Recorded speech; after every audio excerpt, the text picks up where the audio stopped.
مدينة تبقى ما بين الحرب والهدى إنني قبل البرايا حب سهل الجنان وهو أكلي وشرابي وهو ديني وجناني أروم رد البحر لنصرة الدين أروم رد البحر لنصرة الدين وأبرز للجيل الجديد مثالا أروم رد البحر لنصرة الدين وأبرز للجيل الجديد مثالا بأن نبي الهاشم الدهر ما غدا بل صد عدوانا ورد دلالا كتاب من الله الجليل جلاله قديم وباق لا يخاف الزوال.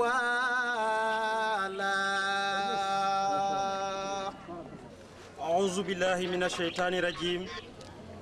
Bismillahirrahmanirrahim. Au nom du Tout-Puissant, le Créateur absolu, le majestueux et miséricordieux, Allah subhanahu wa ta'ala. Nous rendons grâce au prophète Mohammed, paix et salut sur lui.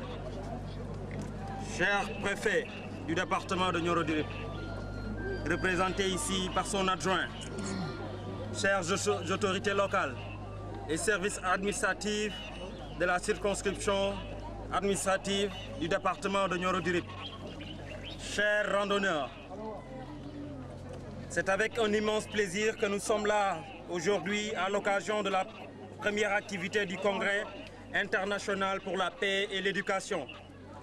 La marche dont le thème est la jeunesse pour la paix et l'éducation. Une activité qui occupe une place majeure et importante dans ce congrès. La culture de la paix constitue un axe essentiel des actions visant à instaurer la coexistence et la compréhension entre les hommes, quelles que soient leurs différences ethniques, culturelles ou religieuses. Elle constitue aussi une réponse à ce défi que constituent les conflits, les guerres destructrices, les crimes organisés qui ont marqué l'histoire de l'humanité. Par ailleurs, la poursuite de ces phénomènes de violence et de destruction, de même que les crimes contre l'humanité, constituent une triste démonstration du fait que le chemin pour sauver les générations futures du fléau de la guerre est encore long et nécessite de profonds et incessants efforts. L'éducation à cet effet constitue une composante majeure des efforts afin de transformer la culture de la violence et de la guerre en culture de non-violence et de paix. Car les conflits, il faut le savoir, naissent d'abord dans les esprits et par conséquent, la défense de la paix et son enracinement doivent commencer par les esprits. Par conséquent, encourager la jeunesse à prendre à leur compte les causes de la paix, de la diversité et du respect mutuel pour qu'ils contribuent à la lutte contre l'extrémisme violent au lieu de l'alimenter, comme c'est le cas dans certains pays où ces jeunes sont les porteurs de bombes et constituent les principaux victimes de ces violences. En effet, il est important aujourd'hui d'appeler à protéger cette jeunesse contre les manipulations orchestrées par ces extrémistes et en même temps s'appuyer sur eux, c'est-à-dire cette jeunesse dans ce combat en faveur de la paix. Nous faisons une grande pensée aux milliers de jeunes tués au Mali, en Centrafrique, aux Palestine, aux jeunes filles enlevées à Chibok au Nigeria, les étudiants tués par Al-Shabaab à Garissa au Kenya, les jeunes tués par les talibans à Peshawar au Pakistan. Dans ce contexte mondial en mutation accélérée, l'avenir d'un monde sain et prospère devient de plus en plus incertain. Cependant, chaque jour apporte de nouvelles illustrations d'instabilité. Et là, la naissance de nouveaux conflits, de violences, d'exactions dont les conséquences sur la survie de la planète sont actuellement incommensurables. Et au regard de tous ces paradigmes, la mise en œuvre d'espaces de dialogue et concertation entre acteurs et communautés devient opportun. Le Congrès international pour la paix et l'éducation, initié par l'association Fitianou Citrine, sous l'égide de sa personne morale, Cheikh Ousmane Abdou Barham, vient à son plein heure apporter à la dimension de son ambition sa contribution pour une paix et une concorde sociale planétaire. Merci de votre attention. Merci de nous avoir accueillis, monsieur le préfet.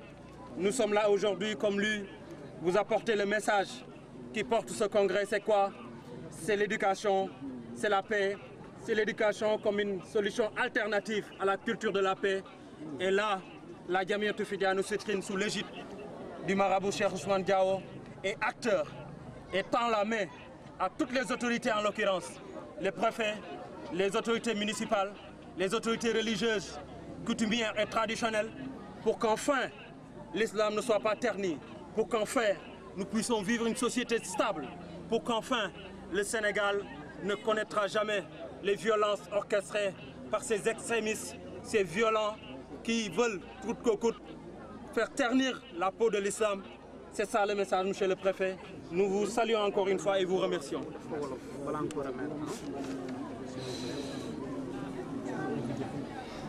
Auzu billahi mina shaytani rajim, bismillahi rahmani rahim.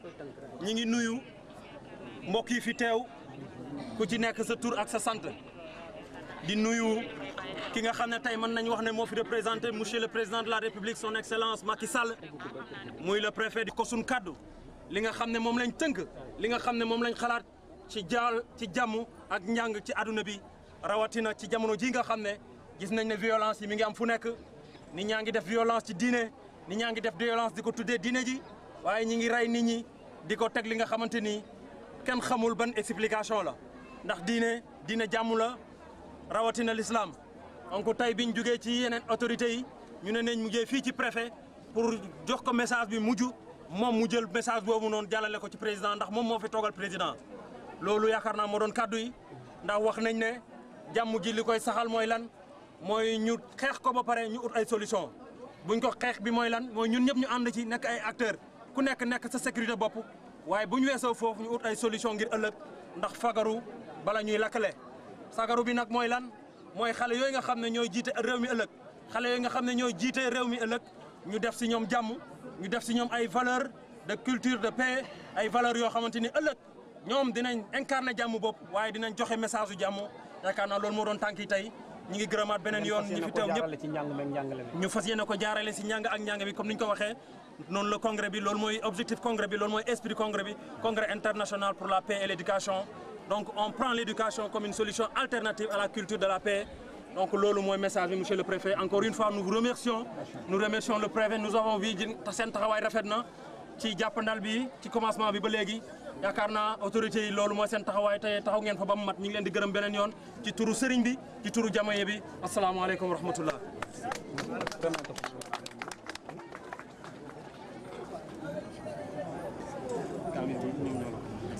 Votre message.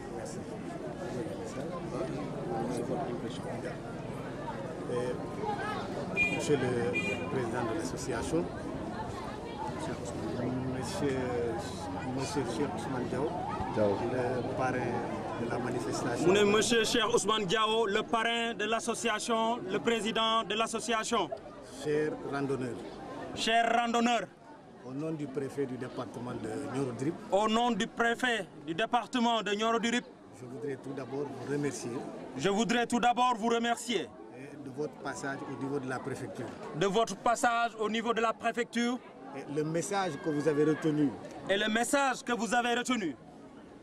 Sur la conférence, du moins comme thème de la conférence. Le message que vous avez retenu comme thème de la conférence est déjà significatif. Est déjà très significatif. Car vous parlez de paix et d'éducation. Car vous parlez de paix et d'éducation. Dans un pays en développement comme le Sénégal. Dans un pays en développement comme le Sénégal. Nous avons besoin de paix. Nous avons besoin de paix. Et une jeunesse bien éduquée. Et une jeunesse bien éduquée. Quand on parle d'éducation. Quand on parle d'éducation. On ne parle pas simplement de l'école française. On ne parle pas simplement de l'école française. Nous parlons de toutes les écoles. Nous parlons également de toutes les écoles qui forment les enfants de ce pays. Qui forment les enfants de ce pays. Et vous, à travers votre association, vous contribuez largement à la formation de ces jeunes. Et vous, à travers votre association et ce congrès, contribuez largement à l'éducation de ce pays. Car un pays ne peut pas progresser sans paix ni éducation. Car un pays ne peut pas progresser sans paix et sans éducation. Et nous vous remercions d'avoir pensé et d'avoir agi dans ce sens. Et nous vous remercions d'avoir pensé et d'avoir agi en ce sens. En tout cas, nous serons à vos côtés. En tout cas, nous serons à vos côtés. Parce que tout ce que vous faites, vous ne faites qu'appuyer l'État dans sa politique d'éducation de sa jeunesse. Ne consiste qu'à appuyer l'État dans sa politique pour la jeunesse et d'éducation et la paix. L'État est sollicité de partout. L'État est bien sollicité de partout. Mais si des citoyens volontaires comme vous... Mais si des citoyens volontaires comme vous... Vous vous levez pour appuyer l'État... Vous vous levez volontairement pour appuyer l'État. Nous ne pouvons que vous remercier. Nous ne pouvons que vous remercier. Et vous souhaiter bonne continuation. Et vous souhaiter bonne continuation. Et je ne saurais être long. Et je ne saurais être long. Je vous remercie encore une fois. Je vous remercie encore une fois. Au nom du préfet du département. Au nom du préfet du département. De l'initiative que vous venez de prendre. De l'initiative que vous venez de prendre. Et souhaitons que tout se passe très bien dans le calme et dans la paix comme vous le dites. Et souhaitons que tout se passe dans le calme, la paix, comme nous le souhaitons. Je ne saurais terminer mes propos.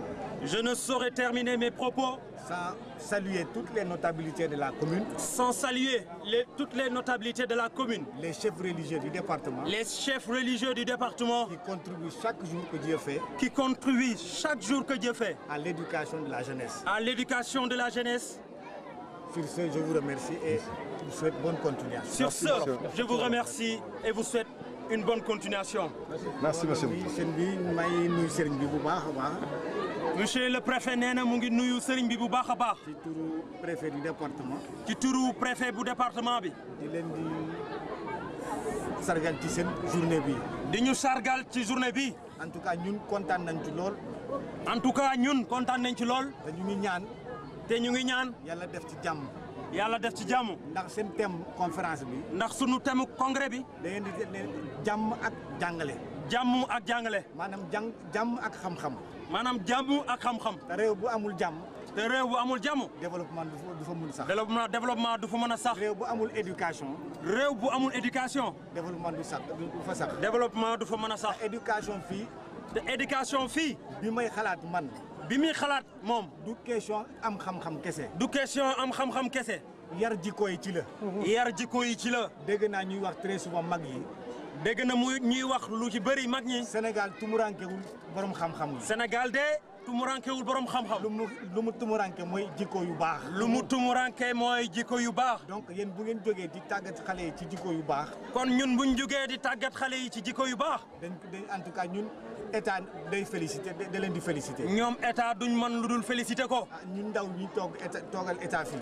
ñun ndaw ñi toogal état fii. dañ leen di jàppale ci loolu bu baax a baax. dinañ leen jàppale ci loolu bu baax a baax. di gërëm kilifa diine yi ci commune bi. di gërëm kilifa diine yi ci commune bi. kilifa diine yi ci département yëpp. kilifa diine ci département bi yëpp. gis nañ seen taxawaay ci affaire yar xale yi. gis nañ seen taxawaay ci affaire yar xale yi. en tout cas kontaan nañ ci lool. te loolu ñoom kontaan nañ ci lool. jërëjëf maa ngi leen di souhaiter une bonne continuation. jërë ngeen jëf ñuy souhaiter une bonne continuation. Merci.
sëriñ bi mu ne mi ngi wax ustaas yi ak seeni élèves ak seeni waajur dal leen ak jàmm kontaan na di ngeen summeeku ak waa Scout bi nañ dem summeeku sangu toog xaar añ yi pare ñu añ bu takkusaanee ñu dem ca complexe ba am nañ benn programme afro arabe bu ñuy def pour bégal xale yi rek programme boobu nag xale yi rek ñoo ko moom li des ci ngoon gi ba ëllëg ci suba xale élèves yi la ñuy bégal parce que bésu tey bii ñoom ñoo ko moom wone nañ jom wone nañ jàmbaar parce que li ñu dox tey lu mu tuuti tuuti mat na 3 kilomètres amul benn xale buñ fab wala mu wax ne sonn na loolu mooy Fidyane benn spirit la rek boobu bu la duggee rek yow Fidyane mi ngi ndokkeel itam waa Scout bu baax a baax. sëriñ bi mu ne mi ngi ndokkeel itam waa Scout bu baax a baax. ñoom ci man lañ bokk man ci ñoom laa bokk. mu ne yéen ci moom ngeen bokk moom it ci yéen la bokk. ñoom xaaj lañ ci man man xaaj laa ci yéen xaaj ngeen ci moom moom xaaj la ci yéen. mu ngi leen di ndokkeel bu baax. yàgg ngeen a ñëw di ñu bégal fii. yàgg ngeen a ñëw di ñu bégal fii. daan ànd nañu ak yéen dem ba Kaffrine. def programme bu nekk. dem def programme bu nekk. maa ngi di wax ne. waaye mu ngi leen di wax ne. yéen la Gambia yaakaar ëllëg. yéen la Gambia yaakaar ëllëg. yéenay bokk ci ñi nga xam ne. yéenay bokk ci ñi nga xam ne. yéenay yore Gambia ëllëg. yéenay yore Gambia ëllëg. yéen a koy yóbbu ci kanam. kenn du dem ngeen des gannaaw. ci kanam rek incha allah. yéen ci kanam rek ngeen jëm incha allah. sëriñ bi nee na moo leen warlu loolu. mu ne dafa am gan yu mu bëgg a yeewi. ñooñu la bëgg a dem waxtaanal léegi. incha allah bañ daje ca place ba. dina waxtaan ak yéen bu baax a baax.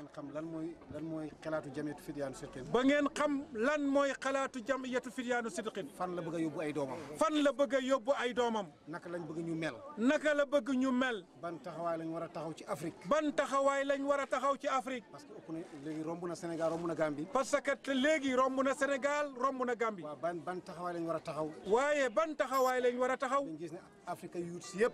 bañ gis ne Afrique yëpp. mooy jeunesse su Afrique yëpp. mooy jeunesse su Afrique yëpp. nekk nañ benn bloc. nekk nañ benn bloc. ci bëggante ci handoo. ci bëggante ci handoo. parce que ñoo bokk benn race. parce que ñoo bokk benn race. ñoo bokk benn climat bi. ñoo bokk benn climat bi. ñoo bokk benn langue bi. ñoo bokk benn langue bi. ñoo bokk benn culture bi. ñoo bokk benn culture bi. ñoo bokk ndey ak baay. ñoo bokk ndey ak baay. ñun ñoo war a nekk benn. kon ñun ñoo war a nekk benn. dara mënta jaar suñu diggante. nga xam ne dara du mën a jaar suñu diggante. luy indi violence. luy indi violence. luy indi yàqu. luy indi yàqu. luy indi société bu tasaaroo. luy indi société bu tasaaroo. war a taxawee. loolu ñun ñoo ko war a taxawee. ñu ngi ko yaakaar ci yéen ndaw ñi. te ñin loolu ñu ngi ko yaakaar ci yéen ndaw yi.